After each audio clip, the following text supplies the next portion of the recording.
Viernes en Elm Street, capítulo 2, soy Leonardo Cabezas, gracias por estar otro viernes más aquí escuchándonos. En este capítulo analizaremos la segunda película de Pesadilla que se llama A Nightmare on Elm Street, Freddy's Revenge, Pesadilla en la calle Elm parte 2, La venganza de Freddy. Esta fue la secuela de la película original de Pesadilla, fue al año siguiente, en el año 1985, y que trata sobre una nueva familia que llega a la casa original de la protagonista de Pesadilla 1, y el adolescente hijo de esta familia que se llama Jesse empieza a tener sueños con Freddy Krueger. En su estreno no fue muy bien recibida por la crítica, pero con el paso de los años se transformó en una película de culto y fue revalorada por la crítica y por los fanáticos. Al principio se consideraba que era la peor de todas las secuelas de Pesadilla. Hoy en día ya no es tanto así. No fue muy bien comprendido todo el subtexto homoerótico que tenía la película. También fue producida y distribuida por el estudio New Line Cinema. En esta entrega ya se notaba que había más presupuesto, por ejemplo, por toda la fotografía de la película, los efectos. En pantalla se ve algunas veces el auspicio de Coca-Cola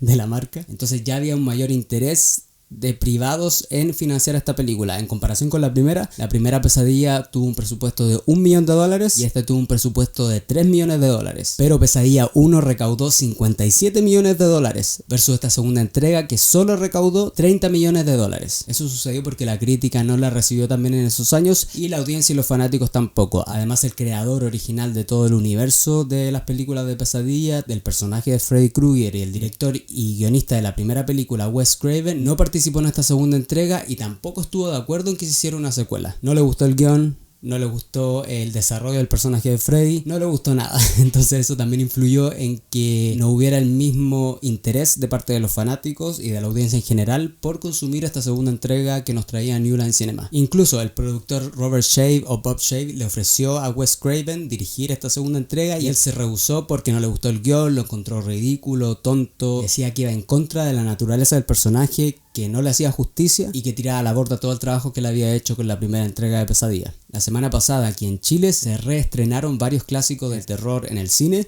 con motivo de la celebración de Halloween y pude ir a ver la primera película de Pesadilla. Nunca la había visto en el cine en realidad porque cuando se estrenó yo ni siquiera había nacido, y fue bacán porque me permitió darme cuenta de muchos elementos que no había notado cuando la había visto en digital, en mi computador, o cuando la había arrendado en Blockbuster en los años 90, y así fue como las conocí también. Era una versión creo que remasterizada tanto en imagen como en sonido, e incluso creo que tenía algunas cosas que yo nunca había visto. Bueno, ahora continuando con la segunda entrega, esta de Pesadilla, La venganza de Freddy, comienza de manera similar que con la primera, con una especie de ensoñación. Vemos a un autobús escolar en el vecindario de Springwood, donde está la calle Elm, pero aparece su protagonista Jesse, que es un joven también adolescente, un poco retraído. No es el típico protagonista masculino de las películas, que eso también era algo distinto con estas películas de terror, donde siempre la mujer era la indefensa, que no sabía qué hacer, que dudaba, y en cambio el hombre, como bien este concepto de macho recio, valiente, que no tiene miedo. En esta película no, el protagonista era un hombre dudoso,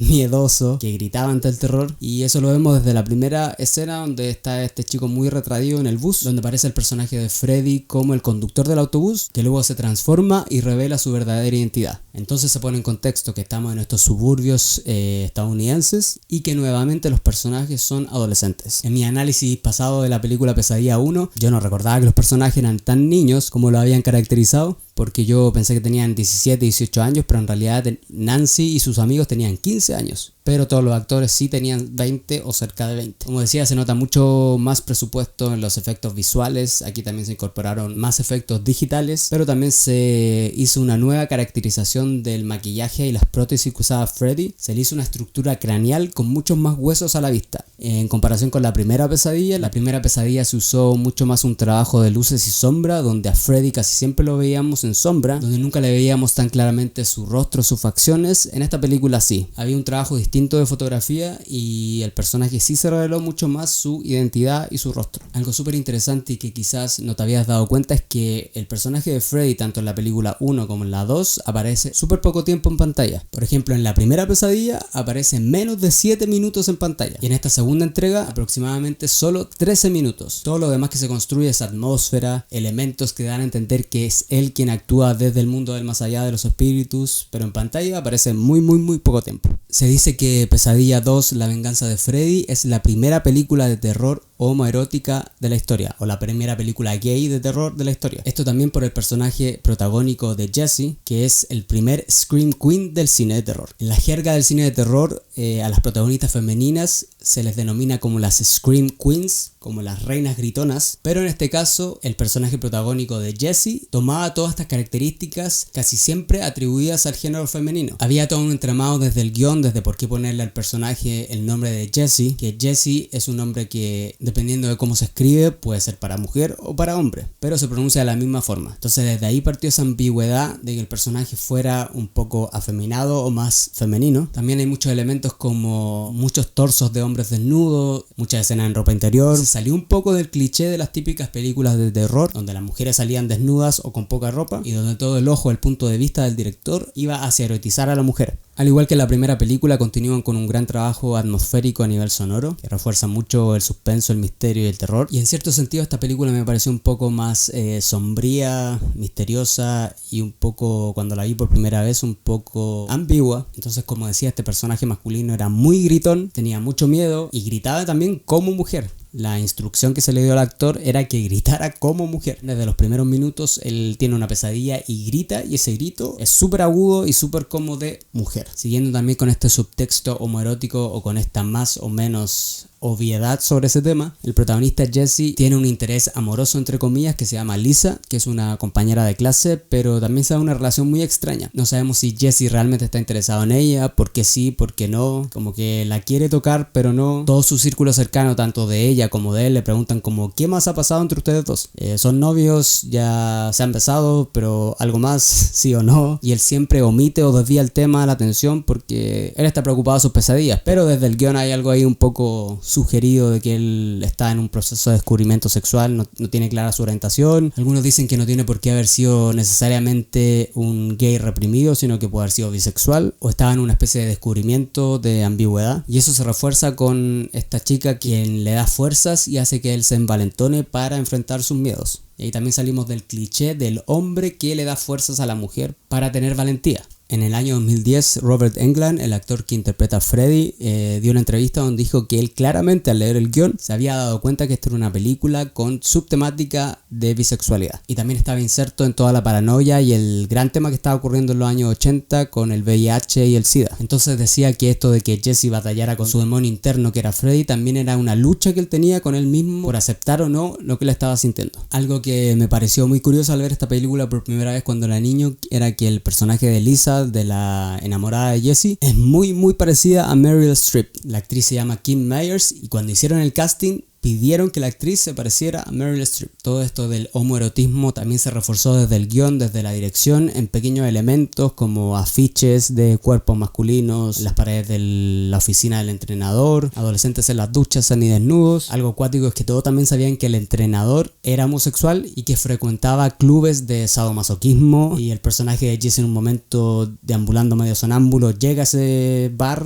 siendo adolescente, siendo menor de edad. Era todo muy extraño, pero uno al estar viendo una película de terror, como que estaba más enfocado en el personaje de Freddy, en el misterio, en el terror, en la sangre, pero como que no quería ver lo otro. Y eso no solo me pasaba a mí, era como que en general nadie analizó de primera fuente que esto era una película que tenía ese subtexto. Era más o menos evidente, pero estaba ahí, siempre presente. Algo que se trabaja muy fuertemente también en esta película de Pesadilla 2 es el tema de la posesión demoníaca o posesión de los espíritus. Freddy Krueger ha perdido su poder porque Nancy lo derrotó en la película anterior, pero esta vez intenta a través de los sueños poseer al personaje de Jesse y a través de él cometer sus crímenes en la vida real. Es una nueva forma de contraatacar, porque en la primera película él quería que le dieran fuerza para aparecer en el mundo real. En esta película él quería que Jesse se convirtiera en él y a través de él lograr su objetivo. Al igual que en la primera, se refuerza muy bien el tema del bien y el mal, o el tema del cielo, el infierno, las cosas positivas o negativas, o como lo quieran llamar. Estoy seguro que en esta película tuvieron que investigar sobre demonios, espiritismo, mediumnidad, contacto con los muertos, cómo los espíritus se manifiestan, cuáles son los pasos de esta posesión, manifestarse de forma física con elementos reales, mover cosas, tocar. También el personaje escuchaba voces en su cabeza, que también es otra manifestación, cuando espíritus en pena están hostigando y molestando a una persona y quieren poseerlo. Entonces ese tema también es súper interesante, me llega mucho y creo que también sembró una semilla en mí cuando era niño de interesarme más sobre estos temas, porque da lo mismo lo que creas, en la religión que creas, estamos claros que existe el bien y el mal en todo, no solamente en el mundo de los espíritus, está aquí en la tierra, está en las decisiones, las acciones que tomamos. Todos tenemos algo de bondad y de maldad en nosotros y depende de uno hacia qué lado de la balanza te mueves o hacia qué lado estás más cargado o no. También se sigue reforzando el tema de la dualidad entre qué es real, qué no, los sueños, soñar despierto. El actor que interpreta el personaje de Jesse se llama Mark Patton y en esa época de los años 80 en Hollywood, él no era un actor que se había asumido como sexual, pero él cree que el guionista principalmente de esta película intentó sacarlo del closet a través de cómo caracterizó al personaje que él interpretaba. Este actor Mark Patton en el año 2019 lanzó un propio documental donde trata de develar si realmente desde la dirección, desde la concepción de esta historia, se trató de hacer una película de terror homosexual o no. En este documental pone en contexto toda la epidemia que estaba habiendo del VIH, del SIDA en Estados Unidos, y donde se dirige a enfrentar y hablar por primera vez en persona con el guionista de por qué hizo esta historia como la hizo. Ese documental se llama en español Grita Reina, mi pesadilla en Elm Street. Es un documental súper bueno, súper recomendable y sobre todo si te gusta este universo de las películas de pesadilla. Y así hay muchas sutilezas que yo antes no había visto, por ejemplo en la escena inicial cuando el conductor, que es el personaje de Freddy, va manejando el autobús, hay un sticker al frente donde dice amante de niños, hombres. También en la habitación de Jesse hay un cartel que dice no se permiten chicas, como algo que claramente no es aleatorio ni al azar, menos en el cine. Y en esa escena de que Jesse camina sonámbulo para ir al bar de sadomasoquismo, bar gay, donde él entra, habían muchas personas travestis, drag queens, mucha gente de la escena alternativa, y dentro de ese bar estaba su entrenador vestido con un traje de cuero. Entonces, más que sugerente, era bien explícito, pero para la época no mucha gente se dio cuenta realmente qué querían decir con todas esas escenas, con esos personajes o con esos contextos donde introducían al personaje protagónico. ¿Por qué él tendría interés en ir para allá? ¿O por qué el personaje de Freddy, poseyéndolo, lo llevaba hacia allá? Lo llevaba a enfrentar sus miedos, lo llevaba a enfrentarse a sí mismo, lo llevaba a verse a sí mismo en ese contexto. Luego la escena donde el entrenador lo lleva al colegio para castigarlo entre comillas de madrugada. Vemos al entrenador siendo castigado con elementos de sadomasoquismo,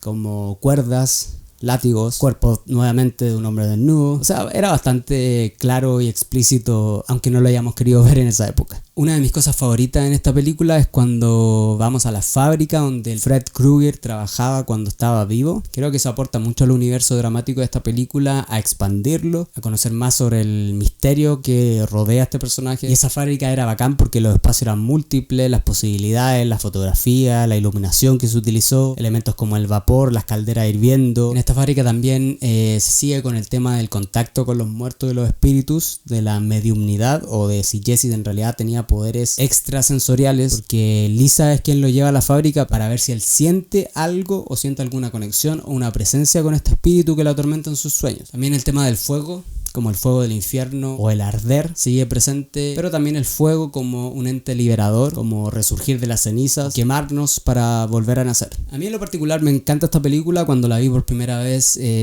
no me gustó, pero también me dejé guiar mucho por lo que decía la crítica, no la entendía, la encontraba un poco extraña, pero a lo largo de los años también la he vuelto a redescubrir, me ha vuelto a reencantar. Me encanta el casting, los actores, todas las actuaciones súper verosímiles, súper creíbles. Algunas curiosidades sobre esta película es que al principio, para ahorrar dinero, pensaban utilizar a otro actor que no fuera Robert Englund, pensaban utilizar a cualquier actor desconocido con una máscara, pero luego de 2 semanas de grabar y utilizar a este actor desconocido interpretando el personaje de Freddy, se dieron cuenta que no era tan bueno y no estaba tan bien entrenado físicamente como el actor Robert Englund, que tuvieron que volver a contratarlo y pagarle más, tal como él pedía que se le pagara más por esta segunda película de Freddy Krueger. También es la única película de pesadilla de toda la franquicia que tiene un personaje protagónico masculino. Todas las demás son siempre mujeres protagonistas, pero como vimos, este personaje de la segunda película, aunque fuera un hombre protagonista, tenía muchos rasgos o características atribuibles al género femenino. El actor que interpretaba a Jesse, Mark Patton, se sintió muchas veces incómodo en el set de grabación de esta película y tuvo que decir que no a algunas escenas, como por ejemplo una escena que estaba escrita donde Freddy le metía sus dedos o garras dentro de la boca. Eso ya era demasiado explícito y morboso con el tema del homoerotismo. Para el personaje protagónico de Jesse también audicionaron a actores como Brad Pitt, John Stamos y Christian Slater. El productor Bob Shaye quiso aparecer en un cameo de la película y apareció como el bartender en el bar de sadomasoquismo. Y por último, la película fue mejor recibida en Europa más que en Estados Unidos, porque en Estados Unidos la sociedad fue un poco más conservadora, pero en Europa le encantó este tono hipersexualizado y eso también convenció a la producción de seguir haciendo otra secuela de Pesadilla, porque también gastaron mucho presupuesto, no recaudaron lo que habían pensado en comparación con la primera, pero no fue el final, y por eso para la tercera entrega de Pesadilla decidieron contactar al director y guionista original Wes Craven para que participara en el proyecto. Eso lo veremos en un próximo capítulo. Lo dejamos hasta aquí. Esto fue el episodio número 2 de Viernes en Elm Street, donde analizamos la segunda película de Pesadilla en Elm Street, La venganza de Freddy. Te invito a responder la encuesta que aparece en Spotify y a enviar tus comentarios, sugerencias o lo que quieras que discutamos en próximos capítulos. Soy Leonardo Cabezas y te espero el próximo viernes para seguir analizando películas de terror, del subgénero del slasher y de todo este universo fantástico y que tanto me apasiona. Recuerda seguirnos en Instagram,